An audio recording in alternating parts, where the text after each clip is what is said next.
Hello, I'm Caroline Campbell and welcome to the Courtauld Gallery for a private tour of the Impressionist and Post-Impressionist works in the collection at the Courtauld.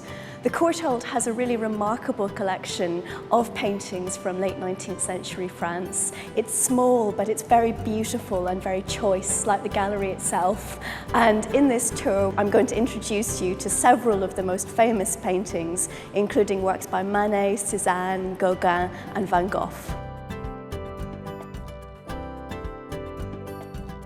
People often ask what Impressionism actually is, and to be truthful, it's quite hard to define. The word was used first by a critic who was reviewing an exhibition in 1874 in which this painting of two ballerinas by Gogh was included. This was an exhibition by a group of young painters, artists, etchers who just came together really because they couldn't exhibit in the Salon, or the main forum for public exhibition of art in Paris. And what this critic meant was really that he thought these painters tried to convey the impression of something, and they weren't actually concerned with long academic study and thinking about a painting before they put their idea onto canvas. So it was something more fleeting, something like, for instance, dancers moving across the stage like this, or in the landscapes by Monet and others that we associate particularly with this group of painters. The name Impressionism isn't really one that they used at the time. They wouldn't have seen themselves as working together necessarily, but that is how we see them today. I'm standing in front of Monet's Autumn Effect at Argenteuil, painted in 1873. Monet was one of the painters who exhibited with the group called the Impressionists, including Renoir, sometimes Cézanne, and also Gogh.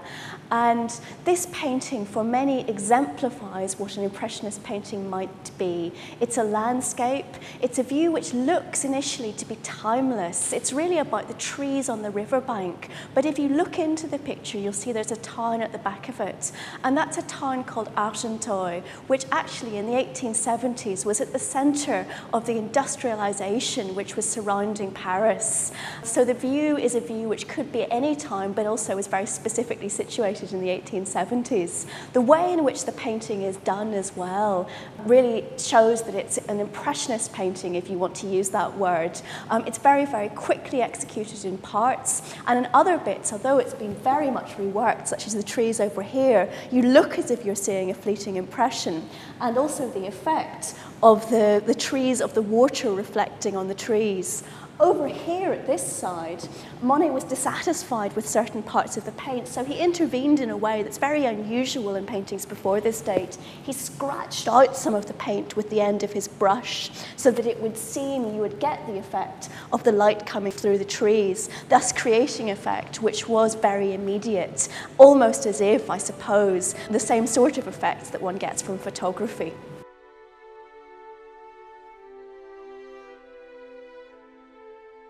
Manet's bar at the Folies Bergère is, for many people, the epitome of painting in late 19th century France. It shows a barmaid at the Folies Bergère. We're not sure what she's looking at or what the expression on her face is, but she's so quiet in the midst of this scene of absolute melee and cacophony going on around her.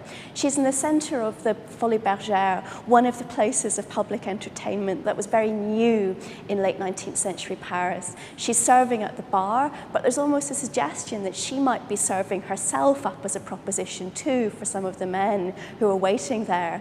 And in the background, the paint breaks up into these extraordinary details, including, you might see, an acrobat coming down at the left-hand corner. The painting is really about change, and all that people found was disturbing, and yet at the center of it, she's so quiet and calm. Monet, of course, wasn't really an Impressionist. He didn't exhibit with the group, and he didn't really associate himself with them. Yet for many people today, he really is seen to exemplify what was novel and exciting about painting in late 19th century Paris.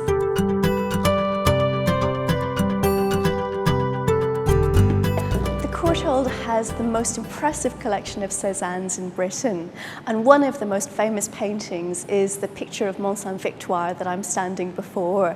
This really typifies in many ways Cézanne. Cézanne, again, sometimes exhibited with the Impressionist group, but he really wasn't associated with them. He painted in a very, very different fashion, and you can see that from this painting, where everything is worked up in blocks of colour, and yet it's also quite traditional in the way in which he anchors the composition with the tree, the great pine tree, at the left-hand corner. The wonderful thing about the collection of Cézannes at the Courtauld is that it really ranges from the start of his work in the early 1870s to the early 20th century, just before he died, including paintings such as the Lake of Annecy from the 1890s, where again, form seems to break down into these areas of colour.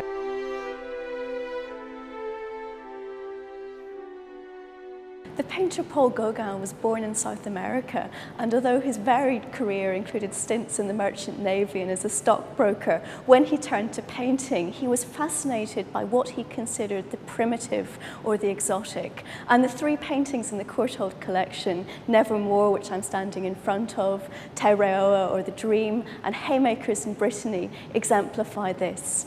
We call Gauguin a post-impressionist painter, and that really means that although he was very much inspired by the impressionist painters, unlike them, he didn't really want to capture what he saw. He wanted to delve into his mind, and he used that to produce something which was really his imagination rather than necessarily just the world around him.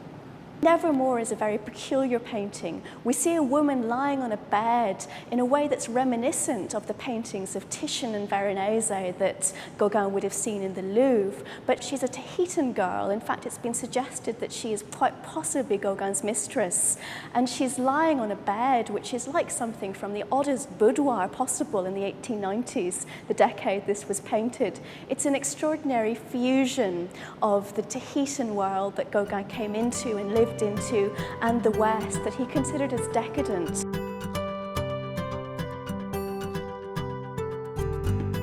Gauguin painted with Van Gogh in a period which was probably the most tumultuous in both artists' lives, in the Yellow House in Arles in late 1888. And the self-portrait by Van Gogh I'm standing in front of was painted in response to Gauguin's departure from this arrangement around Christmas time, 1888, when Van Gogh, despairing that his friend was departing for Paris, seems to have taken a razor to his ear and to have mutilated himself. This painting was made in early January 1889, after Van Gogh had been released from hospital. And it's often seen as a very sad painting because people looking at this picture remember, of course, that Van Gogh killed himself little more than 18 months later. But instead, it seems to be a painting that's really about Van Gogh's artistic credo. You see that there's an easel behind him, and he's dressed in rough clothes, as he considers himself to be a rough, ordinary man, and he painted in a very, very rough fashion, rather different to the way in which Gauguin did in Nevermore that we've just looked at.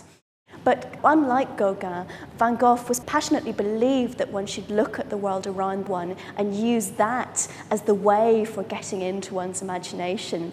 And you see that in images like his self-portrait, and also in the peach blossoms in the crowd that we see also in the gallery, where he shows a scene in Provence, but with a strange addition of Mount Fiji, because he believed that Japan produced some extraordinarily perfect art. One sees this also too in the Japanese print that's placed behind him in this painting that really one can see as a summation of his artistic credo or beliefs at the moment where he was most miserable and unhappy in his life. I've come to the end of today's tour, but we've only looked at a very few of the treasures to be found in the Impressionist and Post-Impressionist collections at the Courtauld, including Seurat's portrait of his mistress, which is behind me. So do come and visit and discover one of the most important collections in the world of Impressionist and Post-Impressionist paintings by yourself. Thank you.